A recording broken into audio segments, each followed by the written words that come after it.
The top story at this hour, even as the US and China have called a trade war truce, a new point of dispute has emerged. Canada has arrested Huawei's global chief financial officer, Meng Wanzhou, in Vancouver. She's facing extradition to the US now. The arrest is related to alleged violation of US sanctions on Iran. China's embassy in Canada said it resolutely opposed the arrest and called for Meng's immediate release. Meng Wanzhou, who is one of China's vice chairs of Huawei's board and the daughter of the company founder, was arrested on December 1st, and a court hearing has been set for Friday. Huawei confirmed the arrest in a statement and said that it has been provided little information of the charges against Meng, adding it was not aware of any wrongdoing by Meng. The Huawei statement said Meng, who also has gone by the English name Kathy and Sabrina, was detained when she was transferring flights in Canada. The arrest could drive another standoff between China and the US just days after President Donald Trump and President Xi Jinping agreed on steps to resolve the trade war. The arrest drew a quick reaction in Washington. US Senator Ben Sasse has praised the action, saying that Huawei was breaking US sanctions against Iran. The US also suspects that Huawei may be using technology to spy for the Chinese government.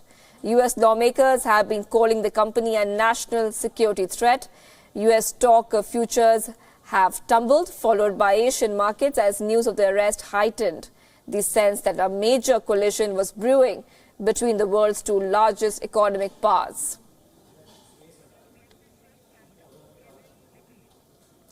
And joining me live from Washington is Wion correspondent Kevin McAleese. A very good morning to you, Kevin, here from India. There's a major escalation now of tensions after the trade war truce between US and China, isn't it?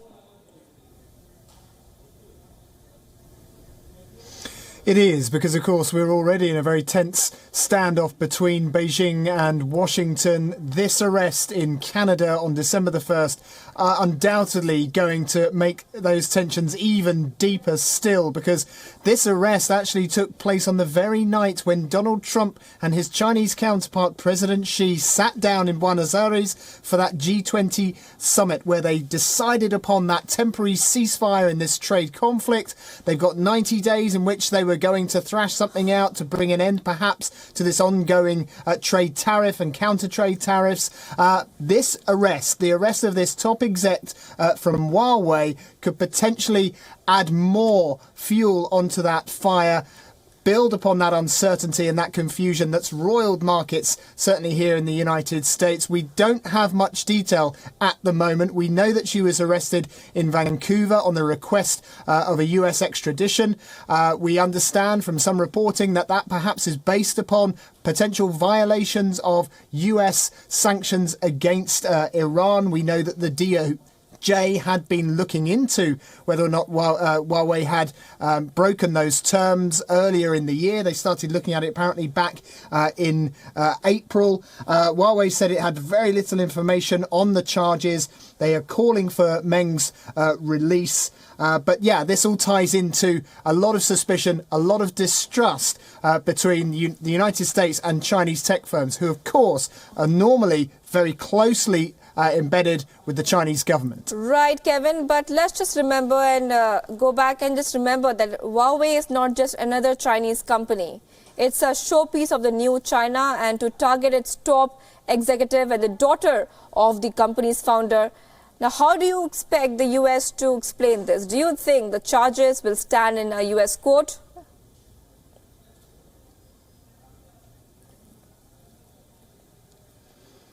Well, we'll wait to hear from the New York District Court more details on the charges. But, you know, this all fits in with a narrative from the United States, which is, you know, trying to be tough on China, trying to crack down on Chinese tech firms coming into the US market. You know, firms like Huawei, firms like ZTE, these telecom giants have really struggled to penetrate the United States because of that suspicion, because as the US officials believe that China is operating, or those companies are operating on the behalf of the Chinese government as agents. You know, a lot of the US government has banned, US agencies from using the products of Huawei, from using the products of ZTE, because they believe they can be used as tools for espionage. But all of this just adds, as I said, to this ongoing trade uncertainty. You know, we have had tariffs slapped on Chinese products by the United States. We've seen counter tariffs come from China.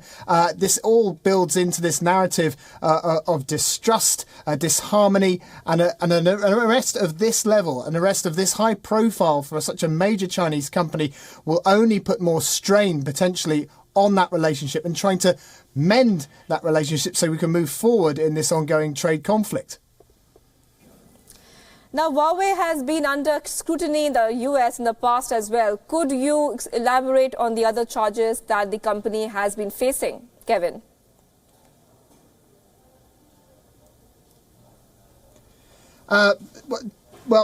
Huawei products have, as I said, triggered concerns here in the United States because they believe that they may be used for nefarious activities on behalf of the Chinese government. So the United States has done its bit to try and resist Huawei products coming into the US. That's been fairly successful. And the other thing, of course, that the United States is wary of is the race for that burgeoning 5G network market, which both the United States and China are heavily invested in. Huawei is involved in that too. The US has already said, look, you're not coming in to our market space on this. No, thank you. A number of other countries have joined them on that decision as well. So there's a sideline to all of this, and that's the race for the fight, that what will be an incredibly lucrative breakthrough, and that race to have sort of technological superiority as well, which the United States and China are leading at the moment.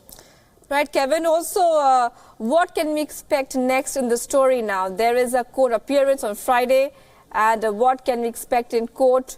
How will the US court deal with Huawei's official being arrested, of course being, extradited to the US?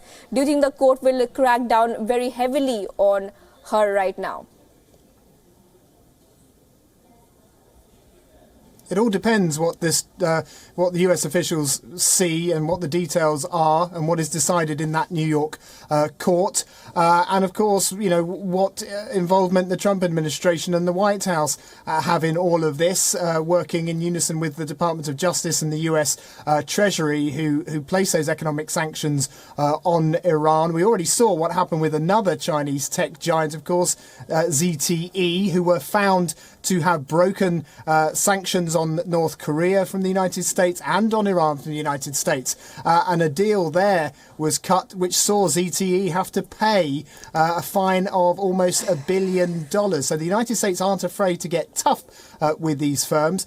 Are they going to go as far, though, as to extradite an individual, in this case, the daughter of the founder of Huawei? That would be an escalation, certainly.